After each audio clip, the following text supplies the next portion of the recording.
Do I push this?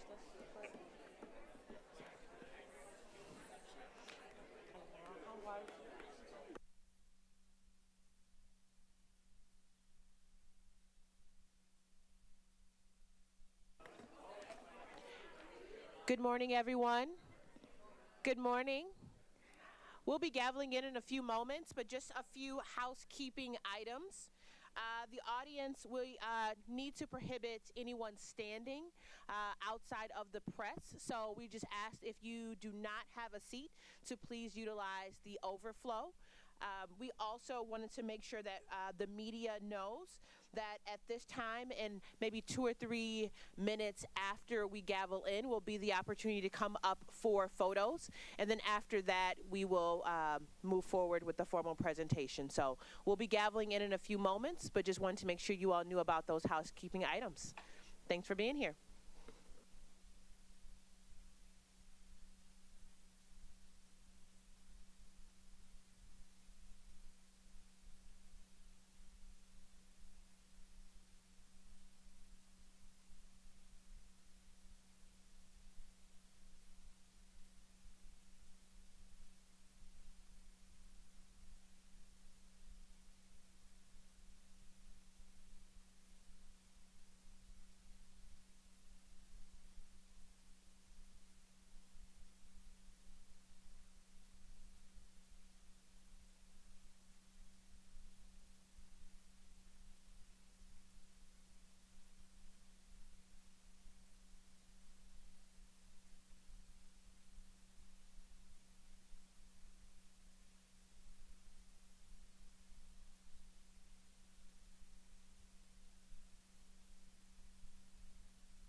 Good morning.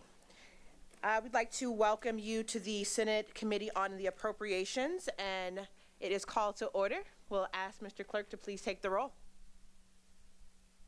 Chair Anthony. Here. Senator McCann. Present. Senator McDonald-Rivet. Here. Senator Cherry. Here. Senator Bear. Senator Santana. Here. Senator Schenck. Here. Senator Irwin. Here. Senator Hertel. Senator Kavanaugh. Senator Kleinfeld. Senator McMorrow. Senator Camilleri. Senator Bumstead. Here. Senator Albert. Senator DeMoose. Senator Heisinger. Senator Altman. Senator Tice. Madam Chair, you have 18 members present. You have a quorum. Thank you. At this time, I'd like to excuse absent members. I move to excuse them. Is that supported? Supported by Senator McCann. Without objection, absent members will be excused from today's meeting.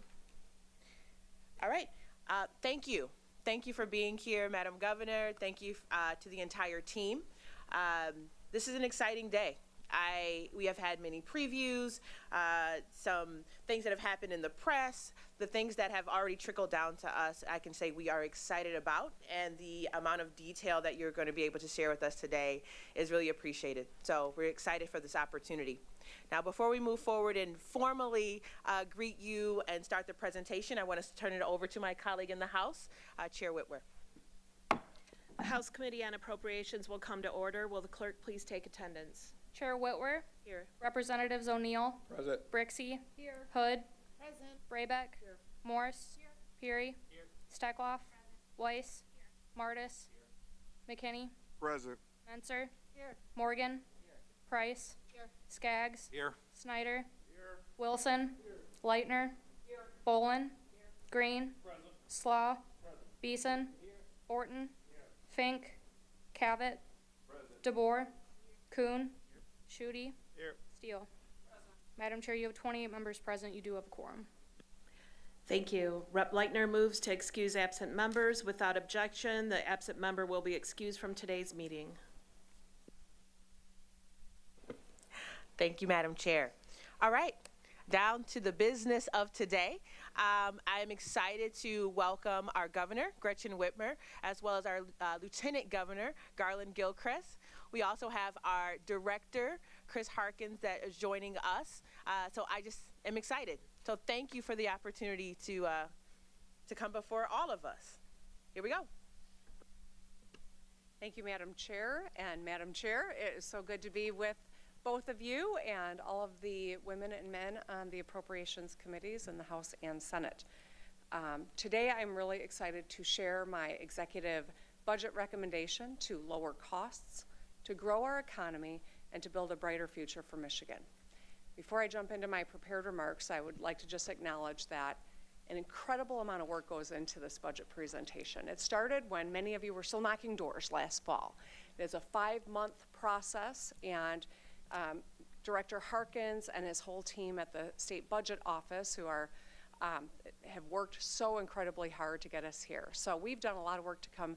Your work begins today, and I know many of you are new to appropriations or to the legislature, and just wanted to make sure that sharing a little bit of perspective, because now the ball is in your court, and I know that you will be doing a tremendous amount of work on the state budget as well. But to talk about the recommendation that I'm putting in front of you. As I said, my state of the state, our #1 concern for Michiganders across our state right now is costs. That's why I propose lowering my costs. It's a plan to roll back the retirement tax, saving 500,000 households $1,000 a year, quintuple the working families tax credit to deliver nearly $3,200 in refunds to 700,000 families. That's an extra $550 back in people's pockets, totaling $384 million statewide, and it directly benefits almost half the children in Michigan, 1 million children.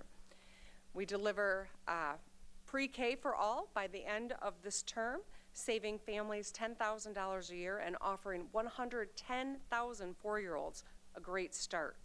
We know how critical this is for getting parents, especially moms, back to work, and that's part of the proposal as well that we have put together and that you are right now debating, and sending every tax filer an inflation relief check, offering immediate relief. My budget goes further on this same theme, to lower costs, with 2 more tax cuts to save people money. First, a refundable tax credit up to $3,000 for childcare and for preschool teachers. The professionals who work with our youngest Michiganders have hard, very difficult, almost thankless jobs. Let's have their backs and let's save them some money. Second, a sales tax cut on electric vehicles to save drivers money and get more Michigan-made cars and trucks on the road. Specifically, the proposed cuts are to the state sales tax on the first $40,000 of an electric vehicle, saving up to $2,400 in taxes. Now, we as a state have to make sure that we are meeting our children's needs, and focusing on education is a continuing effort that you will see reflected in this budget. Last year, I convened the first ever Michigan Parents Council to ask parents to tell us what their kids needed most. This is driven by feedback from people across our state. We heard from over 13,500 parents who told us to continue to support mental health, focus on unfinished learning, and get more educators in the classroom. This budget works on all of those fronts and much more. 2 weeks ago, I proposed the My Kids Back on Track. This would offer every student more opportunities to catch up with tutoring, after-school support, and other personalized learning support. We can get this done, and I'm hoping we can get it done by spring break. My budget includes a heck of a lot more to help every student in Michigan thrive. The highest per student funding ever. Now, since I've taken office, we've raised it by 22%. This improves in-class experiences and delivers additional support for special education, at-risk students, English language learners, and rural and isolated districts. Free breakfast and lunch for every child in Michigan, every student, period. We know a child whose tummy is growling has a very difficult time, if at all possible, to appreciate and to participate in the academics and all the education that is happening in school. It's nearly impossible for hungry kids to learn. We're going to make sure that 1.4 million students are fed at school. This will help families and help them save about $850 a year. We will become the 4th state in the nation to get this done if Michigan gets it done. And I'm hopeful that we can work together to achieve this important aspect. Continued funding for students' mental health and school safety is reflected in this budget as well. We know that anxiety and depression has been named as a top concern that parents have across the country, but what we're focused on is Michigan parents who've told us the same thing. Supporting our kids is a priority for every one of us in this room. I'm confident when I say that.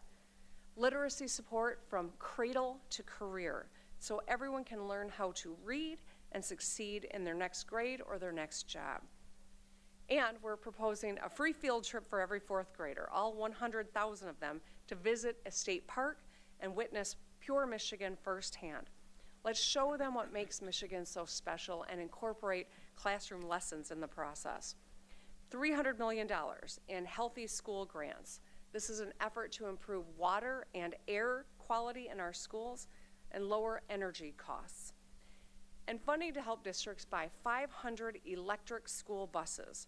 This reduces energy costs for schools, lowers asthma rates, hearing loss, and road noise. We know that our kids' success depends on the caring, qualified educators who are standing in the front of their classrooms. The budget builds on work that we did last year to grow the teaching profession. This budget continues the My Future Educator Fellowship, which is already putting over 2,200 Michiganders on tuition-free paths that lead them to the front of our classrooms. Continues student-teacher stipends, ensuring that they get compensated for their hard work and stay on the path to full-time career in teaching. Funds teacher-to-teacher mentorship programs, rural teacher workforce development, and a statewide Talent Together initiative to recruit and train more educators. That is K-12, and those are some of the highlights. I'm going to move on now to higher education.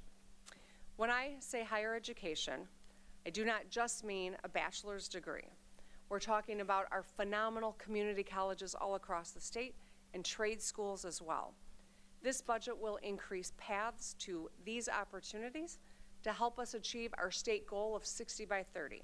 That is to have 60% of our adults have earned a higher education or certificate by 2030. We are making strides, but we've got more good work to do here. So let's keep moving toward that goal by temporarily lowering the age of the Michigan Reconnect from 25 to 21. Reconnect was a bipartisan program offering anyone 25 and older a tuition-free associate's degree or skills training opportunity. We created this together in the last term in a bipartisan effort with a lot of different groups coming together, recognizing that meeting the needs and sharpening our skills is crucial for individual prosperity as well as prosperity of our state and the health of our economy. Over 114,000 people are already on that path, and when we lower the age, it opens Reconnect to 350,000 more potentially eligible people. Second, let's continue funding the Michigan Achievement Scholarship, which will lower the cost of college by thousands for most students starting this year with the graduating class of this year. Scholarships are up to $8,250 over 3 years for community college, $20,000 over 5 years for private university, or $27,500 over 5 years for our public universities. This covers 4 out of every 5 college students in Michigan, and according to the Michigan College Access Network, helps 65%, nearly 2/3 of graduating students get a tuition-free higher education. And third, let's make sure that students who start their degree complete it. That means supporting students with additional on-campus mental health services, grants to help with childcare, and help with transportation. I think we can also work with colleges to improve graduation rates, and as I was in Flint yesterday, I know that Mott does a great job with childcare. Perhaps that's an area where we can pursue as well. Let's move on to health. First, I want to talk about insulin. In America, insulin can cost 10 times as much as other nations, and prices have tripled over the last decade. So let's attract a manufacturer and make our own insulin so that we can save folks who need it hundreds of dollars a month. We need to make sure that Michiganders who want to start a family have the support to do so, and that means additional maternal health efforts. In Michigan, 63% of maternal deaths are preventable, and Black women are 3 times more likely to die from pregnancy-related causes than white women. That's not right, and that's not acceptable. So let's keep expanding Healthy Moms, Healthy Babies, a bipartisan program that currently offers doula services, at-home visitation, support groups for new moms, and other initiatives to close racial disparities in health. We need to make sure that Michiganders can start families when they're ready to do so. So let's fund Plan First and expand access to family planning services, STI and cancer screenings, basic lab services to 25,000 people, and saving them an average of $2,000 a year. In addition to health policies that directly benefit people, we need to invest in community health as well. My budget proposes additional funding for local frontline health departments, a raise for our direct care workers that serve in our nursing homes and provide home-based supports, funding to deliver on recommendations from the Racial Disparities Task Force to close racial health disparities, set up mobile health clinics in underserved areas, and much more. And bolstering recruitment efforts in behavioral health workers, helping more people access mental health care. Now let's talk about public safety. As a former prosecutor, this is a core issue for me.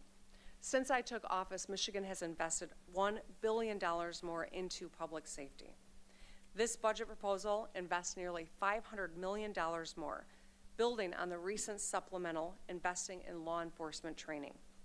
It includes dedicated resources for the first time ever to hire, train, and retain local cops, firefighters, EMTs, and upgrade our public safety facilities and equipment. The budget also funds evidence-based solutions to tackle the root causes of violence, God bless you, including community violence intervention programming, and builds on our bipartisan criminal justice reform by furthering juvenile justice initiatives to ensure young people have strong legal protections and support. And as I said in my State of the State, let's deliver on common sense gun safety legislation supported by a majority of Michiganders, universal background checks, safe storage, and extreme risk protection orders. Now, of course, we got to talk about infrastructure. I know none of you would recognize me if I didn't even talk a little bit about roads. Since I took office, we have fixed 16,000 lane miles of road, 1,200 bridges all across our state, and supported 89,000 jobs in the process. We're fixing them the right way with the right mix and materials, with experienced workers making a prevailing wage and without raising taxes by a dime. This budget will invest $200 million to fix bridges and to fund $160 million in grants to improve rail, maritime, and local transit. I've already mentioned additional funding to build up our schools. The budget includes several other infrastructure investments to build and refurbish hundreds of affordable housing units all across Michigan, to replace 40,000 lead service lines, to install hundreds of electric vehicle chargers, to help families and small businesses switch to clean energy, to improve state parks, and to grow our $10 billion outdoor recreation industry, to incentivize factories to lower emissions, streamline the permitting process, and to move dirt faster. There's a lot of exciting aspects to this budget and a huge opportunity in front of us all. The good news is that we've got momentum and we've built a foundation from which to take Michigan to the next level. 3 weeks ago, we learned we had a multi-billion-dollar surplus, up from a projected $3 billion deficit in 2020. I think that's worth repeating, $3 billion projected deficit just a few years ago. 2 weeks ago, we saw General Motors announce another $800 million investment in Flint and Bay City, and the Michigan legislature passed bills offering $1 billion in tax relief by rolling back the retirement tax and boosting the working families tax credit. Just last week, I signed a supplemental to build thousands more affordable housing units, revitalize our communities, and empower entrepreneurs. And best of all, we know as the days get longer, we get a couple minutes more every single day to do the work that we've promised the people we serve that we would get done. 2023, I think, is going to shape up to be a really great year. Let's keep getting the work done. Now I want to turn it over to Budget Director Harkins for a few more details. Am I doing questions first? Okay, actually now, Madams Chairwomen, I would like to entertain a few questions personally, and then I'll hand it over to our Budget Director. Thank you. Thank you, Governor. We appreciate that. I'll take the first question, which is around talent. You mentioned some of this in the State of the State a few weeks ago, and you previewed a few pieces, but at the top of my mind and a lot of our minds is around how to both retain talent in our state and attract new folks. So Reconnect helps with that. You know, that's near and dear to my heart, but what are some other ways that we're dealing with our talent crisis in Michigan?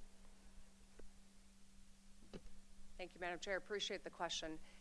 This is something that we've worked very closely with our legislative allies to make sure that Michigan is creating opportunities for people. We know that the cost of getting a certificate or a degree has kept a lot of people out of the ability to get one. We set our goal at 60%. When I took office 4 years ago, we were under 45%. We're now above 50. So we've closed the gap a third already, which is really quite a feat that we've accomplished, but now it's time to take it to the next level. And that's why expanding Reconnect. It's also why our work to tell the Michigan story about a great place for good paying jobs, a high quality of life. There are things that Michigan offers that no other state can boast.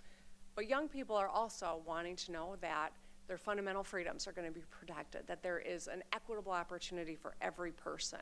We hear this as we talk to young talent within Michigan who wants to stay, and others who maybe we can encourage to make Michigan their home. And so there are a lot of different aspects at play here, whether it is our incredible investment in K-12, where young families are paying real attention to what does an education look like for my child or prospective family that I'm thinking about creating, to what opportunities are there for me. And that's why sharpening our tools in economic development to tell our story and to draw investment, to level that financial barrier for people who want to get enhanced skill sets, to working with our business partners to make sure that our universities and community colleges have the relevant offerings to meet workforce needs, but to create opportunity for individuals to get on a path to prosperity. And that's the goal, and that's why all of these pieces impact that.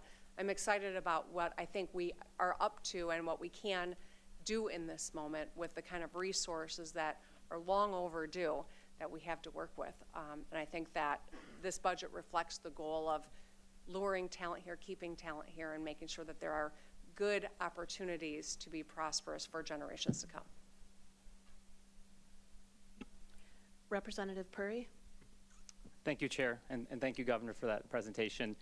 Many great things to look forward to in this budget, and a lot of work is being done to make sure our manufacturing sector is strong and ready to build the cars of the future. But if we dig a little bit deeper into that, what in this budget recommendation is helping ensure that not only are we building those cars in Michigan, but Michiganders are going to be driving them? Yeah, I really appreciate that question, Representative. We know that we have the skills and the ability to build the finest solutions in mobility and to address climate change right here in Michigan. We're seeing incredible growth in clean energy jobs. We've got the #1 economy for clean energy job growth in the country. That's a point of pride. But we also know that we've got to level the financial barriers so more people can participate in this transition. You save money in the long run, but sometimes the price up front can be prohibitive. And that's why in this budget, we are proposing a tax break for people who are buying an electric vehicle. I'm also excited by some of the great things that General Motors and Ford and Stellantis are working on in terms of more affordable electric vehicle options for consumers. We also know that in order for us to realize the moment, we've got to build out our EV infrastructure across the state. Range anxiety is real, and we don't want that to hold back families from participating in this transition where they will save money and be able to do our part as we think about climate. So that's a part of what is reflected in this budget as well. Senator McDonald-Rivet. Thank you. Good morning, Governor. So we've had a lot of talk as of late, the last couple of years, on large-scale economic development, but I also think it's really important to see targeted support for our small businesses. I heard that a bit in your presentation, but wondering if you can talk a little bit more on impact for small businesses. Yes, absolutely. Thank you, Senator. I appreciate that. You know, I think sometimes the big announcements get a lot more coverage than the work that we've done to make Michigan competitive. We've seen historic small business growth in Michigan over the last couple of years. We know that it is the lifeblood of our communities. It is the backbone of our economy.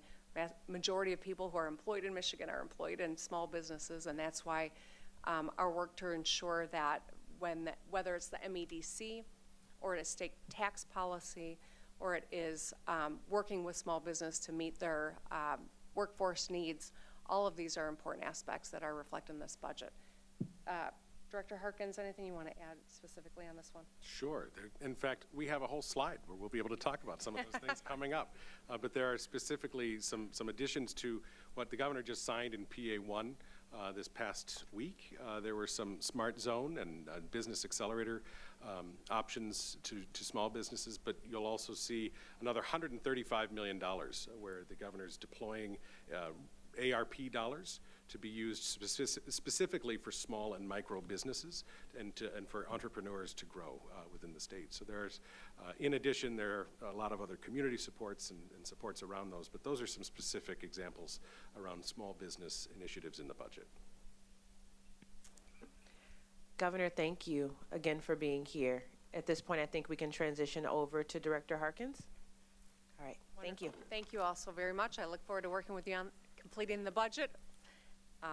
We're going to do a lot of good stuff together, and please count me and across the executive branch eager partners to answer questions, to help problem solve as this process is just beginning on your end. So thank you both so much.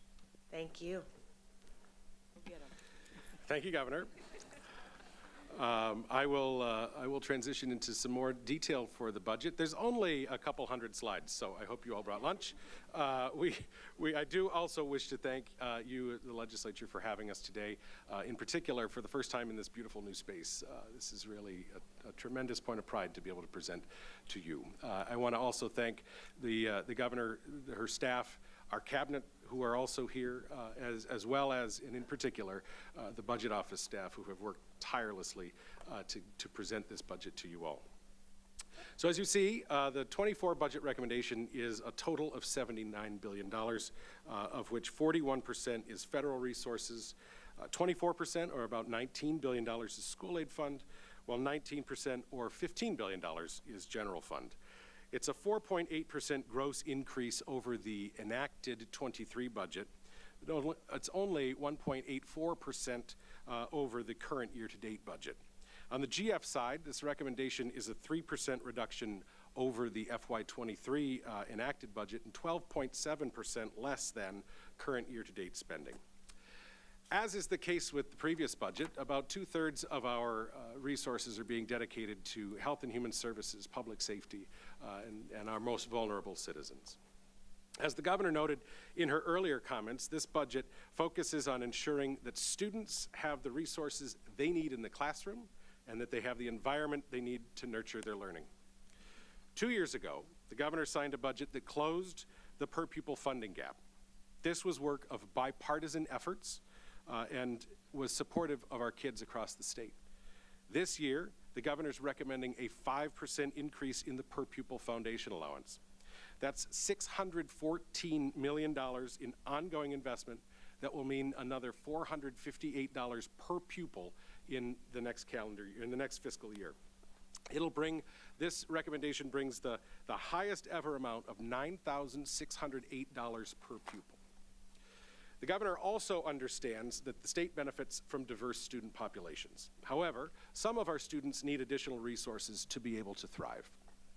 For that reason, the governor is recommending significant resources for some of our additional groups of students.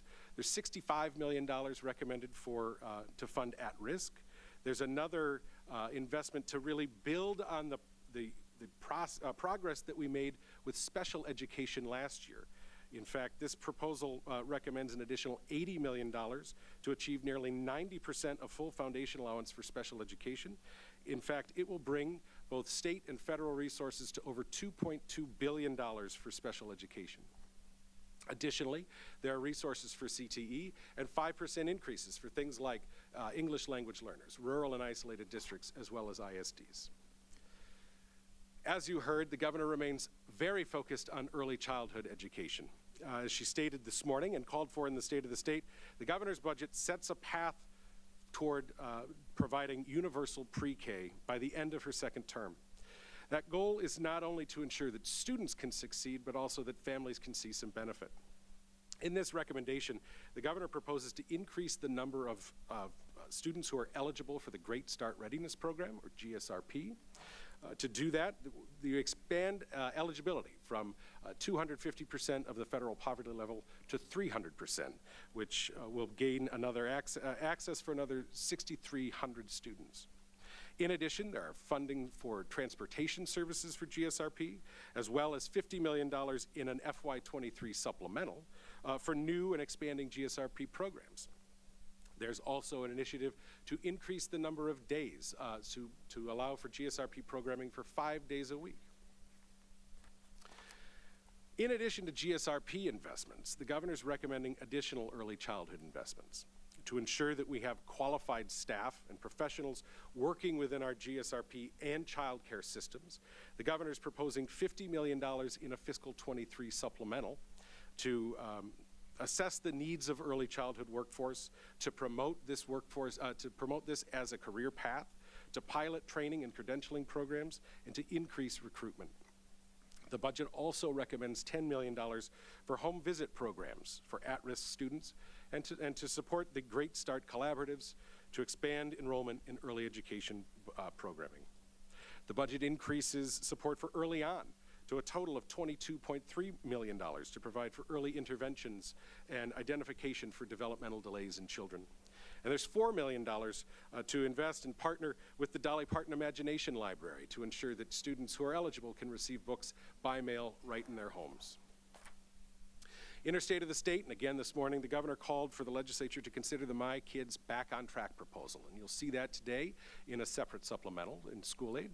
This proposal now at $300 million, we're hoping to achieve before spring break to help ensure that students, as they transition from classrooms to summer, have those supports even this year to assure our students that they can close some of their learning gaps. Additionally, the budget recommends $36 million for partnership districts to be spent over the next 3 years. These dollars will provide timely and targeted support to the state's lowest performing schools and districts to help improve outcomes for students. The budget also prioritizes everyone's favorite subject, math. So there's $30 million for 2 years for supports for math development, curriculum, and teaching, as well as continued supports for before and after school programming. In order to ensure that our students are successful, we want to make sure that our teachers are successful and supported as well. And as the governor noted this morning, we had bipartisan support last year for new initiatives to encourage our young people to take up the teaching profession. The budget builds on that success from last year and includes the teaching supports for the My Future Educator Fellowship, as well as the student teacher stipends. The budget also acknowledges that for those who are student teachers and as they transition into becoming the lead in classrooms, that can be difficult. And as the governor referenced this morning, there are also supports for mentoring to help ensure that our new teachers stay teachers and work as they achieve many new milestones in their career. Lastly, the governor acknowledges that not every area of our state is facing the same problem. So you see here a recommendation for specific rural educator teaching hubs, as well as more training for special education.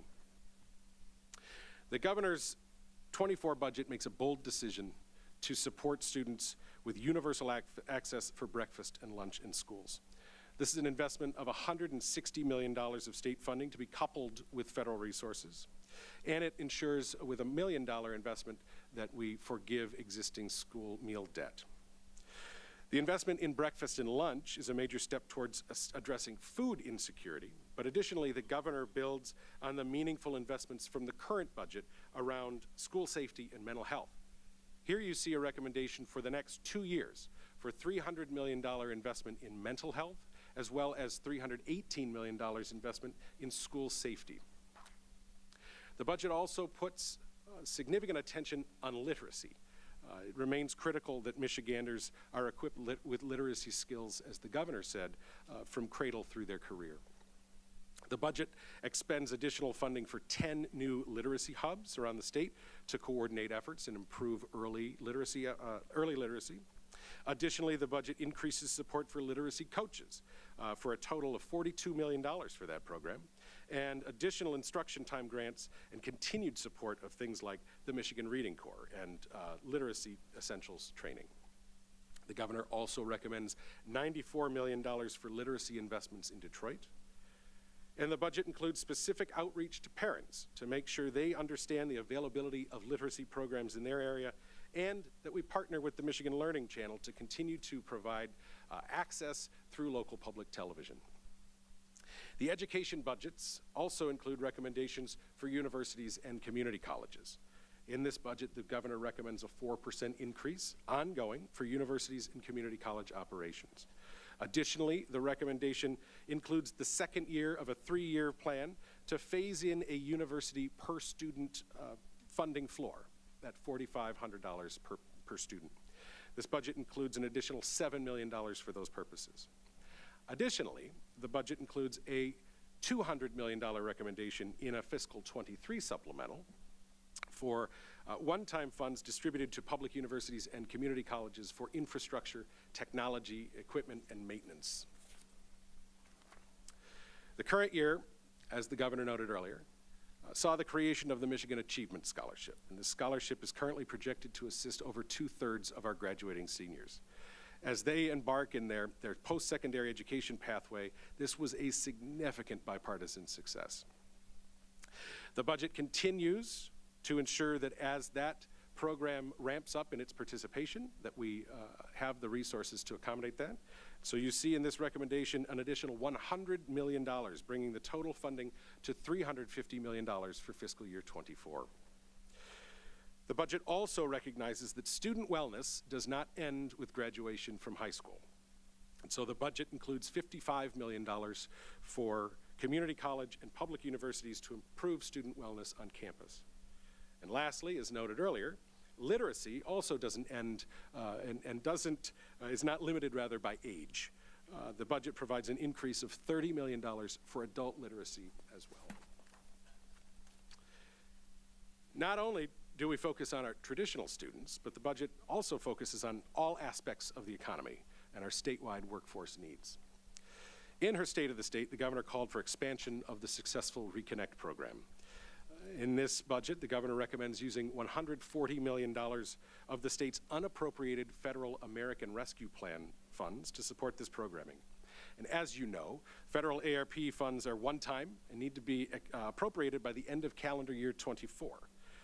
In partnership with the legislature over these last several years, the governor has worked for meaningful investments in areas like health, in clean water, improving state parks, and improving and investing in businesses. This budget works to allocate those remaining ARP dollars in a fiscal 23 supplemental, and primarily in the areas of talent and workforce development. Reconnect is an excellent example of using these one-time funds for long-time benefit. And we'll do that by expanding the age to 20 for enrollment for people who are now 21 through 24 to earn associate's degrees or Pell-eligible skill certificates. The expansion of Reconnect is paired with a recommendation for a Reconnect bachelor's degree pathway. This program will help students who had disruption on their path to a degree or credential, and will use those ARP dollars again to assist in a return to the classroom so they can complete their degree and improve on the goals outlined in the 60 by 30 plan. Another of the bipartisan successes that we've seen over the last few years is the Going Pro program. So not only does the governor recommend ongoing support for the Going Pro program, but also includes another $35 million in supplemental funds to meet the needs of our employers and our workforce. Similarly, the current year budget includes additional funds to expand employer-led collaboratives, to fill identified talent gaps and work with our workforce issues through training and education, and this budget recommends another $20 million for those same purposes.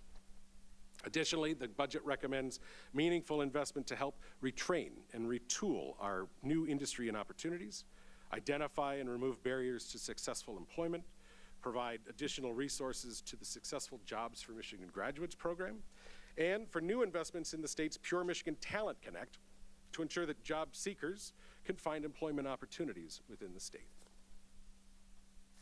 Earlier, we addressed the importance of continuing to fund the Achievement Scholarship as enrollment continues to grow, and this is a critical piece of this workforce puzzle. Additionally, the governor was pleased to see an expansion of statewide apprenticeships in PA1, and as we continue to build on these new opportunities, Michigan residents need access to information, so we will ensure that broadband needs are met.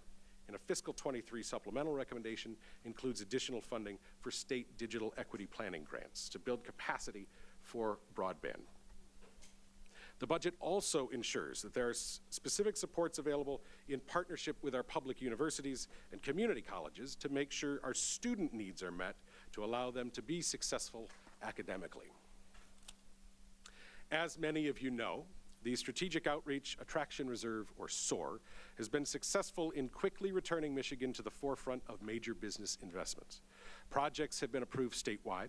Examples are right here in Lansing, in Big Rapids, in Metro Detroit. The governor's budget assumes additional investment into SOAR, as well as recommended ongoing revenues continued for economic development purposes. Not only does the governor recommend a total of $950 million into SOAR, including the $150 million that was signed into PA1, but the governor suggests using corporate income tax collections over $1.2 billion in future years for dedicated and specific purposes. Specifically, the first $50 million over that $1.2 billion threshold would go to housing and community development. The next 50 would be used for revitalization and placemaking efforts. And finally, the next 500 would be deposited into the SOAR annually. This ongoing revenue source will help to ensure that not only does the state have economic development dollars, but it's working to build the needs around housing and redevelop our communities as those workforce needs change and grow. As you heard this morning, the governor is also recommending $150 million to attract insulin manufacturing here in the state and to help reduce those costs for Michiganders. The governor is also proposing a $200 million credit to be spread over several years to be used in addition to new federal credits, which would encourage businesses to invest in clean manufacturing in the state. Not only do we want Michigan residents to be well educated and ready to work, but the governor is also dedicated to ensuring that our residents have strong communities in which to thrive and grow.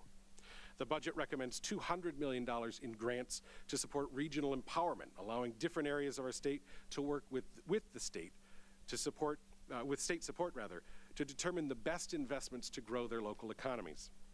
The budget also includes new recommendations of $100 million for community downtown economic development.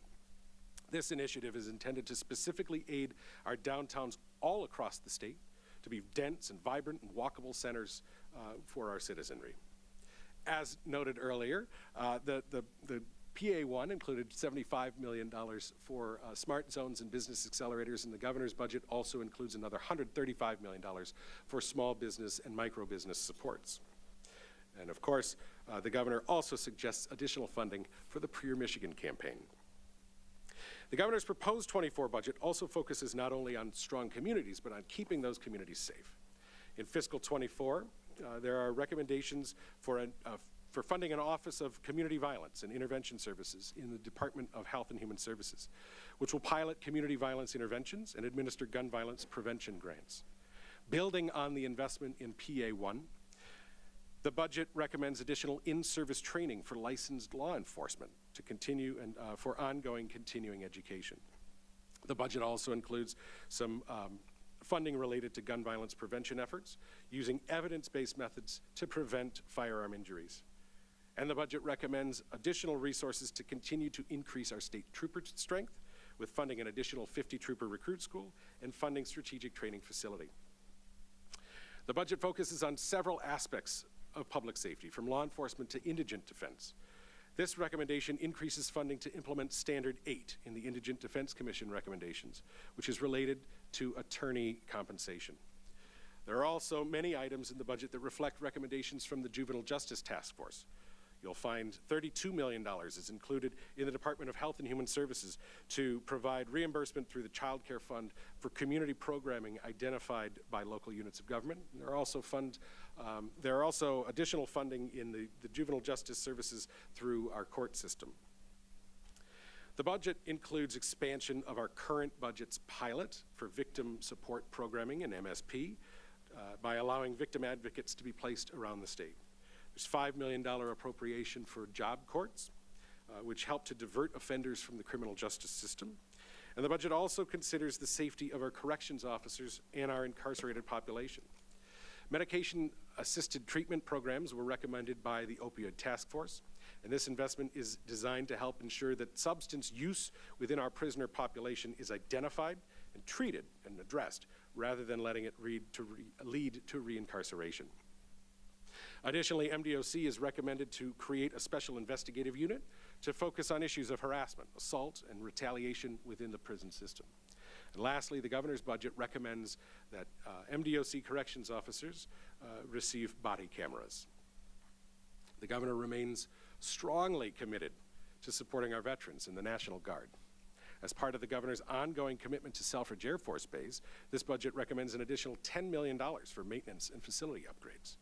The governor also recommends $5 million to support the Michigan Defense Center within the MEDC to bolster our defense sector industry within Michigan.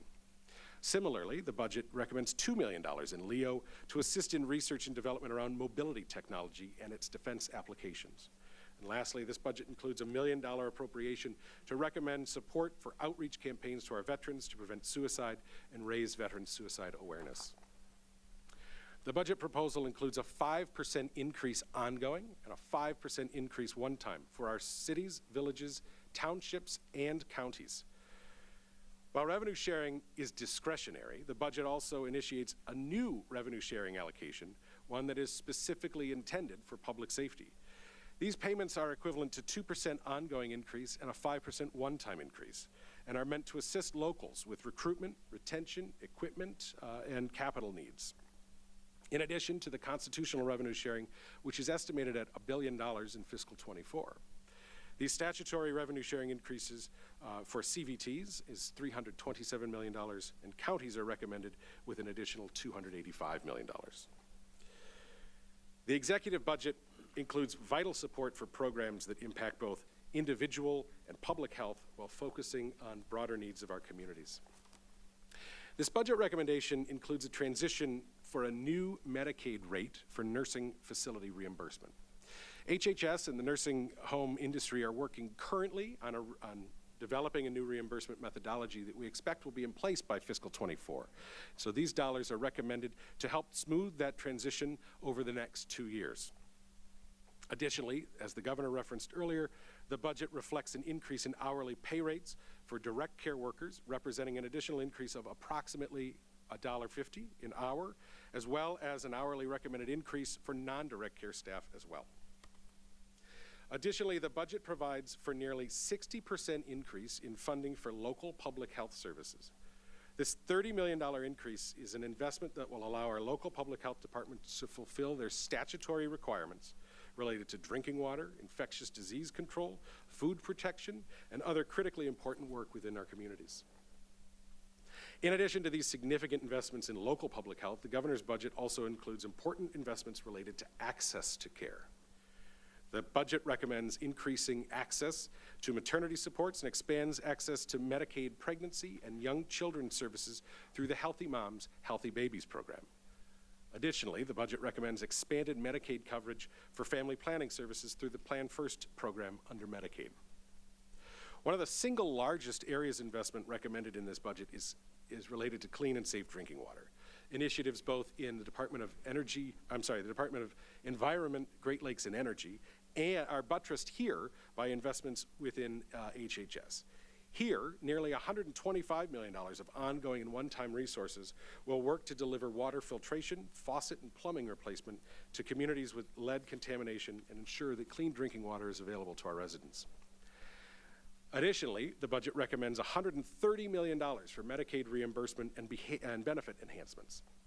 These changes will increase reimbursement rates for Medicaid services to ensure that enrollee access improves, expand eligibility for Children's Special Health Care Services, or CSHCS, to include young adults up to age 26, and to add a recuperative care benefit for Medicaid beneficiaries who are experiencing homelessness and now need short-term transitional services. The Racial Disparities Task Force released a report last year, and this budget includes many items to implement those recommendations, including a $15 million recommendation for neighborhood health grants to work with community-based health clinic partners to deliver better outcomes and improve access. $6 million is recommended for mobile health clinics to meet people where they are. Additional funds are recommended for sickle cell research and support, and $10 million is recommended for IT and data improvement to better understand and address disparities in healthcare. Caring for each other and caring for our children are a key aspect of the state's health services programming. Here you see the governor is calling for a tax credit for child care educators, which will be a refundable credit up to $3,000 for individuals working in licensed child care settings, as well as preschool and after-school programming. This budget also includes increases in child care worker reimbursement rates and strengthens the Child Care Licensing Bureau in Lara, which is charged with protecting the health, safety, and welfare of children in our child care settings. This budget also provides new tools and supports for foster families, as well as enhancements to direct reimbursement for adoptive families, guardians, and foster parents. $19 million gross will increase financial support to foster families, guardians, and adoptive parents by 8%. And additionally, new investment of $15 million will provide foster families with short-term respite care, which will, with a statewide specialized caregiver support system. Lastly, the budget also recommends funding in the 23 supplemental for the Double Up Food Bucks program over the next several years. The budget includes $40 million of ARP spending to work with local governments to provide water utility affordability, and uses ARP funding as well and other federal resources to enhance home energy updates and weatherization efforts. The governor's budget continues to also focus on efforts ensuring residents have a clean and healthy environment to enjoy. As noted earlier, Eagle is recommended to have a $226 million investment specifically around lead line replacements. These dollars will be deployed around the state and will continue the work done to help ensure clean and safe drinking water. Additionally, the budget includes a $100 million deposit into an environmental justice contaminated site cleanup fund. These dollars will be used to remediate and redevelop contaminated sites and expand air pollution controls in areas that have been historically disadvantaged and impacted. Orphan well remediation is recommended at $5 million, and $25 million is provided to restore Michigan waterways by removing non-essential dams and to grow our recreational water economy. The executive recommendation increases staff resources and modernizes the MyEnviro permitting system with a $15 million investment to streamline permitting and generally improve the permitting processes within Eagle. Additional IT investments are recommended related to groundwater management to ensure that the state has accurate data for the preservation of a resource from which 40% of Michigan's communities draw their water. A $15 million investment is recommended for Mineral Recycling Hub. This hub's intended to conduct research into recycling processes that are essential to the modern, recycle minerals that are essential to our modern electric and industrial economies. The state's significant agricultural sector also plays a key role in our economy, as well as our natural resources. This budget includes a $10 million investment to promote the climate-smart farming practices used by the USDA. This investment will ensure farmers on a voluntary basis have the support necessary to keep water and soil resources safe. The budget also includes, both in an accompanying 23 supplemental and the 24 recommendation, funds for research and to respond to issues of emerging contaminants in both food and the agricultural system. There are also resources recommended for cold storage technologies and to improve supply chain, and $5 million for herd and wildlife protection infrastructure. Focusing on natural resources, the budget recommends a $3 million investment to expand and purchase equipment for forest management.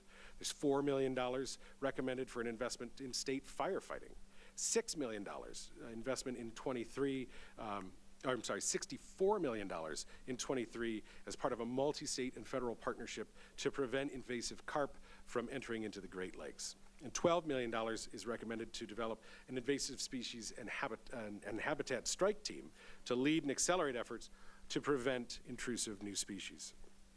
Investments in our state park will help to allow more individuals experience the beauty of our great state.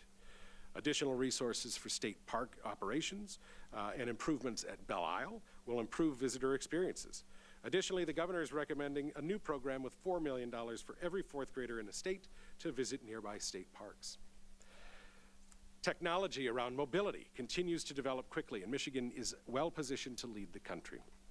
The budget requests $160 million for grants around the state to ensure capital projects needed for intermodal transportation like rail and buses and marine transit are met.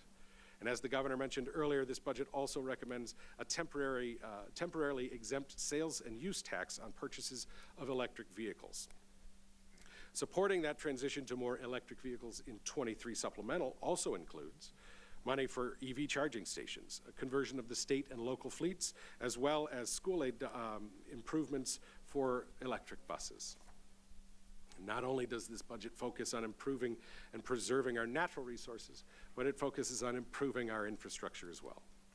As you're aware, the federal government has enacted the Infrastructure Investment and Jobs Act, or IJA, along with other actions like the Inflation Reduction Act of 2022. The federal government includes considerable resources for states, but unlike some of the previous supports from the feds, many of these resources require matching grants from the state. So in this budget recommendation, there's a supplemental for $350 million to be set aside for future matching needs, which will allow the state to act in a nimble fashion to ensure that our state taxpayers see the federal resources deployed in our state. The governor remains committed to funding road and bridge improvements with an additional $200 million of general fund for bridge building across the state, as well as $5 million to support broadband. School infrastructure, as the governor referenced earlier, are also major investments, with both $500 million deposited into the existing infrastructure fund and another $300 million deposited for things like air quality, HVAC, energy enhancements, and drinking water upgrades. The improvements to roads, bridges, and schools are coupled with meaningful investments in housing. As PA1 invested $150 million into housing, you also see, and we've discussed earlier today, an ongoing support in Housing Community Development Fund directing $50 million annually. The 23 supplemental also uses remaining ARP funds to address migrant housing needs, and we also wish to work with attainable homeowner programs to emphasize the use of skilled trades in renovating existing land bank properties. Investing in IT is an investment in infrastructure. The state's been planful in utilizing the Information Technology Investment Fund to deploy resources across state government. This recommendation includes an additional $41 million on an ongoing basis, over the ongoing base, rather, to fund an additional 10 IT projects around the state to maximize to maximize customer experiences and improve legacy systems. Lastly, we should discuss fiscal responsibility. This budget includes significant one-time resources, and the governor recommends deploying those resources with their temporary availability in mind. Ongoing resources are used to support ongoing program changes, but one-time revenues are used to support one-time spending. The governor's proud to see that the bipartisan efforts of these last several budgets have been noticed. Just last year, for example, Fitch boosted the state credit rating, the first such increase in 10 years. Many of the items that Fitch pointed to in their upgrade are being reinforced in this budget. This recommendation includes a $200 million deposit into the BSF recommended in the current fiscal year. This deposit will bring the BSF to nearly $2 billion total by the end of fiscal 24. That'll mean that our BSF deposit is over 13% of the general fund revenues established at the January Revenue Estimating Conference. Additionally, the budget recommends a new school aid BSF and deposits $900 million into this fund to help protect our students from any future instability. That's $1.1 billion deposited into state savings accounts. Combined, those deposits could bring our rainy day funds to nearly 9% of our combined general fund and school aid fund revenues. Additionally, the budget includes $2.3 billion for MIPSR's contributions, another $1.6 billion for state contributions above the statutory cap for unfunded liabilities. And this budget includes payments for payroll growth assumptions and lowers those as well. So, this budget proposal focuses on lowering costs. It strategically works to grow the economy and provide supports for our students and our workforce. The budget focuses on families, public safety, improving our communities. This budget addresses long-term needs around infrastructure and environment, and it does these things while making financially sound investments. Madam's Chair, that's my presentation of the governor's 24 fiscal year recommendation, and I'd be happy to take some questions at this time. Thank you. Thank you, Director. We appreciate it. All right, we do have a few questions. Here on the Senate side, we'll start off with Senator Bonestead. Thank you, Madam Chair. Hey, Chris, thank you for your presentation today. Appreciate it. If the governor's budget rec were implemented, how much of our $9 billion surplus would still be left? That's a fine question, Senator. As you know, when we make changes to our tax code and we make sure that we reinvest in our people and put money back in their pockets, that's a direct impact on our resources. And so what you see in this budget recommendation leaves about $250 million on the balance sheet between both general fund and school aid fund at the end of fiscal year 24. Thank you. Representative Menser. Thank you. Thank you for your presentation, Director Harkins. It was really very interesting. There has been a lot of conversation and some excitement over the repeal of the retirement tax. Can you clarify who is and who is not included in that repeal and how it will lower costs for Michiganders? Sure. So the governor has proposed a repeal of the retirement tax the last several years. And this retirement tax would change things for both public retirees as well as folks who draw private retirement as well, you know, things like 401ks and IRAs. So the way that this would work is it would essentially restore things to the way they were before 2011 and allow for those same exemptions. But it would also ensure that no one's paying more by keeping some of the exemptions that were put in place for those people who are working and are still low-income earners. So it will certainly make a significant impact to those individuals. As the governor said, when fully phased in, could mean as much as $1,000 more for those households each year. Senator Hertel. Thank you, Madam Chair, and thank you, Director, for being here today. And to the previous question, thank you for clarifying the impacts of the pension tax. That's something that I've been working very diligently on here early in this term, and I appreciate the information that you're providing. You know, one of the things that I've been very excited about, and there's a lot to be excited about in this budget, is the commitment the governor and the administration has made to investing in Selfridge Air National Guard Base and making sure that we're doing everything we can to attract a permanent fighter mission there at the base. And the Senate just today passed a resolution to that end to show our support. And I see here that the $10 million budget or line item in this budget, or recommendation, it's my understanding that's part of a broader goal to continue making more investments at the base. Can you expand on that a little bit? Sure. You're right, Senator.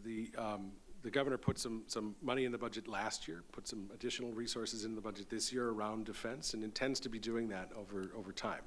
I think the governor was very clear in her State of the State that she continues to want to see investments from both the state and the federal government in Selfridge. We know how valuable having that resource is in the state, and you see that commitment by these sort of investments. This $10 million can be used to make sure that we have upgrades around that facility, that we can become and are more attractive as the feds consider how they wish to deploy resources in the future. And I think making sure that the governor's been very clear about that public statement, and I think that helps to ensure that we're successful as we go forward. Representative Leitner. Thank you, Madam Chair. Thank you for being here today. This is a lot of money. And one of the things that, you know, we're concerned with is obviously, you know, we're still recovering from a previous recession. We're recovering from COVID, learning loss, shutdowns, you know, lots of those things. And I see that there's lots of programs in here that, you know, just on the face, you know, look like it's good, but it's a lot of one-time money. So what I'm curious about is what we're actually doing to be, you have this page in here for fiscally responsible, but this looks like it's the 22 budget, and I'm looking at 23. So what are we doing to offset our liabilities that we already have, like with MIPSers and just debt in general that we have? Sure, and as I noted earlier, Representative, we've continued to pay down our MIPSers obligations. As I alluded to, we're also strengthening the payroll growth assumptions that help make sure that we're well suited for those costs as they go forward. These deposits into the BSF are meaningful. They help make sure that we have supports if necessary, but we're also doing some things like paying for deferred maintenance. Those are areas where we have deferred some spending over many years, and now we're able to use some of these one-time resources to make sure we have things that we improve where necessary. I think you will see, Representative, as we continue to work, that there has been a real focus on ensuring that these one-time dollars are not built into ongoing programming. The temporary expansion to Reconnect is a great example of that. We're very mindful of the fact that we would We would very much like to see our 21-year-olds eligible for these programs, but we know that with the resources we have, we're going to build that in a way where we address things now, and we take care of those goals with temporary resources, and do it in a way where we don't stretch the budget in the future. Senator Cavanaugh. Thank you, Madam Chair. Also, thank you for your very thorough presentation. I was really excited to hear about our investments in our local governments and their infrastructure. I'm interested particularly when you mentioned the Regional Empowerment Program. Can you talk a little bit more about how this program will be structured and how the funds could be utilized by regions?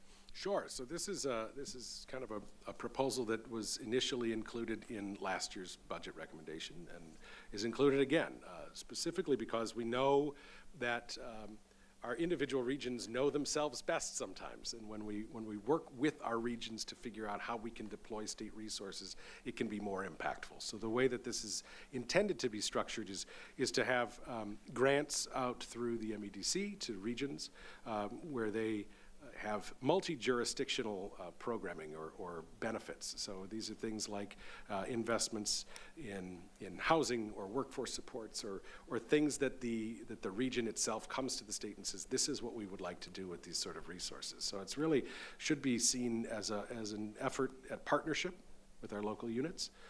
And I think we can be very successful in deploying those resources when we work with the folks who are closest to the ground. Representative Weiss. Thank you, Madam Chair, and thank you, Director, for your presentation.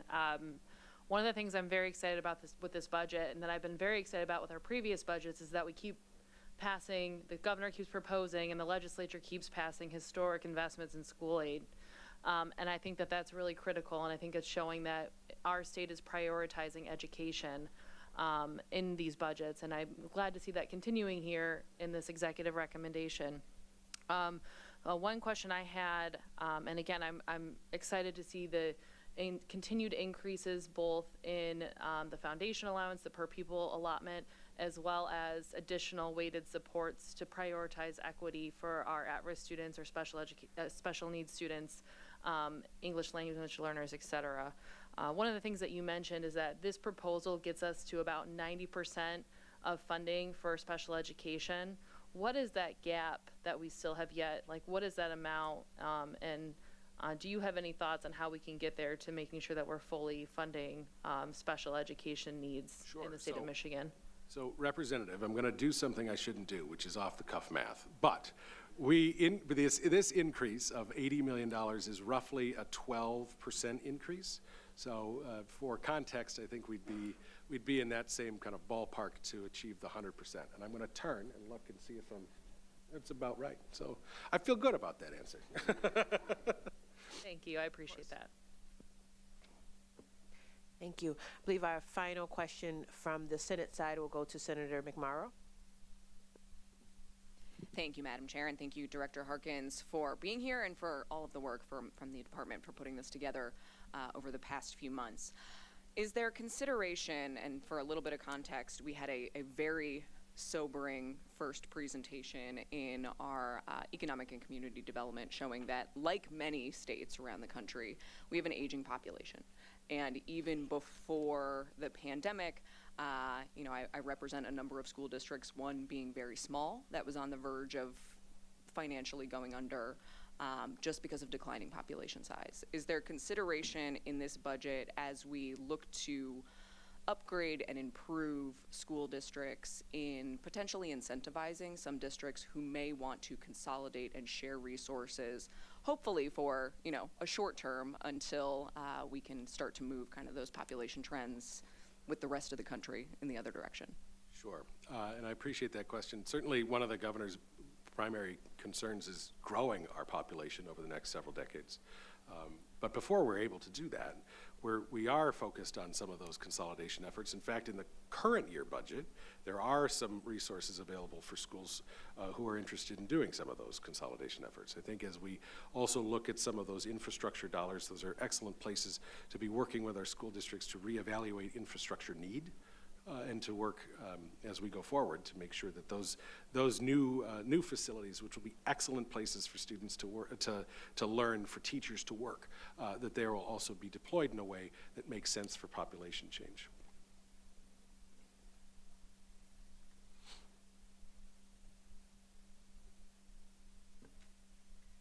Director, thank you.